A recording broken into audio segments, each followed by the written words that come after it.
Hello viewers, আসসালামু আলাইকুম। আশা করি সবাই ভালো আছেন। আজকে আমি আপনাদের মাটির নিচের আলু দিয়ে শোল মাছ রান্না করে দেখাবো। রান্নার জন্য প্রথমে আলু কেটে ধুয়ে পরিষ্কার করে নেব। এরপর শুকনো কড়াইতে সামান্য পরিমাণে ধনে জিরা ভেজে নেব। এখন কড়াইতে পরিমাণ মতো তেল দিয়ে আগে থেকে কেটে রাখা পেঁয়াজ ভেজে তুলে নেব।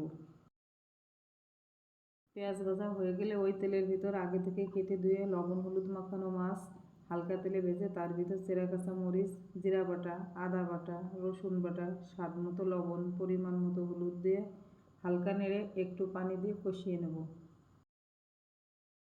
কষানো হলে মাছের ভিতর আগে থেকে কেটে ধুয়ে রাখা আলু দিয়ে একটু নেড়ে সিদ্ধ হওয়ার জন্য ঢাকনা দিয়ে ঢেকে দেব।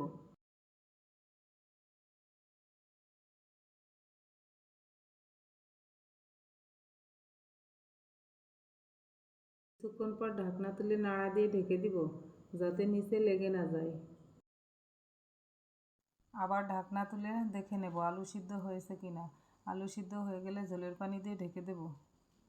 এখন ঢাকনা তুলে আগে থেকে ভেজে রাখা ধনে জিরা পেঁয়াজ বাটা দিয়ে হালকা নেড়ে নামিয়ে নেব। রান্না হয়ে গেল মাটির নিচের আলু দিয়ে শোল মাছের ঝোল। ভিডিওটি ভালো লাগলে অবশ্যই একটি লাইক দিবেন। সবাই ভালো থাকবেন। আল্লাহ হাফেজ।